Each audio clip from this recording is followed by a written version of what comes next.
Camarade président Vladimir Poutine, camarade président chef d'État africain, camarade chef de délégation, bonjour.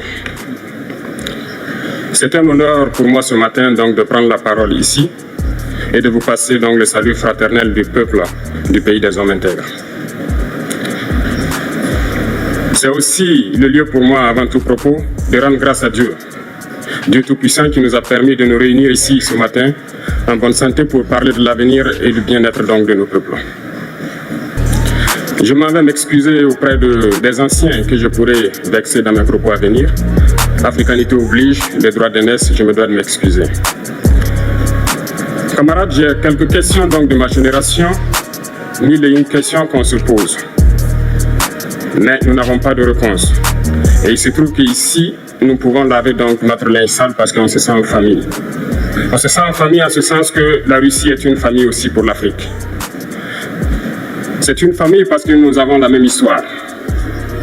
La Russie a consenti d'énormes sacrifices pour libérer le monde du nazisme pendant la Seconde Guerre mondiale. Les peuples africains, nos grands-pères, ont été déportés de force aussi pour aider l'Europe à se débarrasser du nazisme.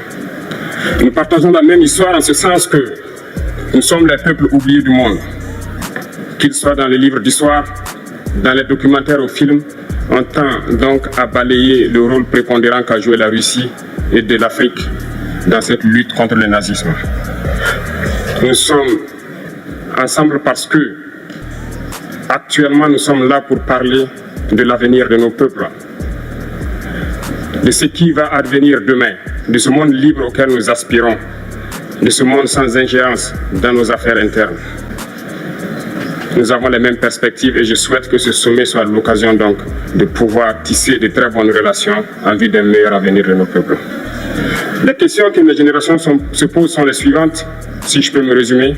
C'est de ne pas comprendre comment l'Afrique, avec tant de richesses sur notre sol, avec une nature généreuse, de l'eau, du soleil en abondance, l'Afrique est aujourd'hui le continent le plus pauvre. L'Afrique est un continent affamé. Et comment se fait-il que les chefs d'État traversent donc le monde à mendier? Voici des questions que nous nous posons et que nous n'avons pas de réponse jusque-là. Nous avons l'occasion de tisser de nouvelles relations. Et j'espère que ces relations puissent être les meilleures pour donner un meilleur avenir à nos peuples.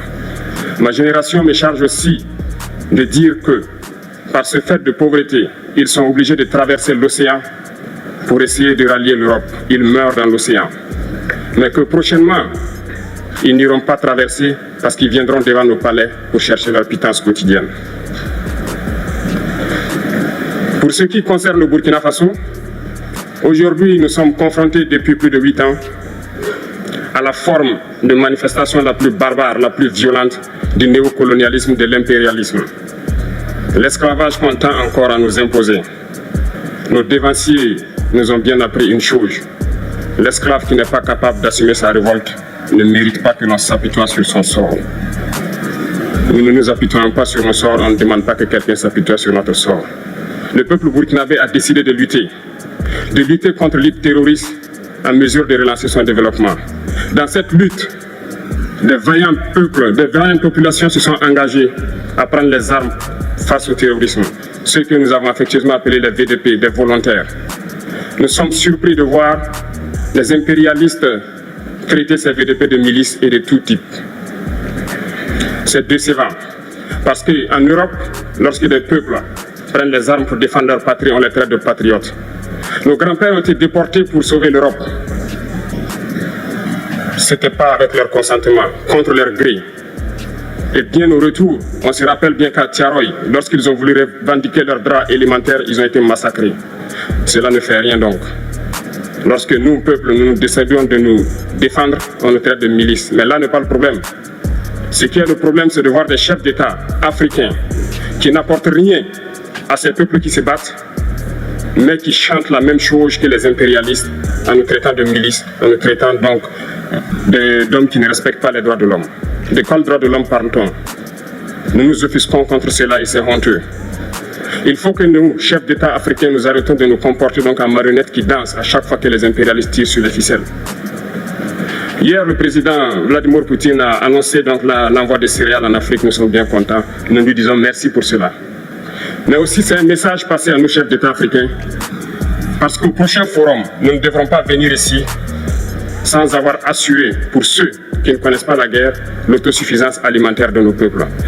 Nous devons prendre l'expérience de ceux qui ont pu déjà atteindre cela en Afrique, tisser de bonnes relations ici et tisser de meilleures relations avec la Fédération de Russie pour pouvoir assouvir les besoins de nos populations. Je ne serai pas peut-être long, le temps imparti est très court.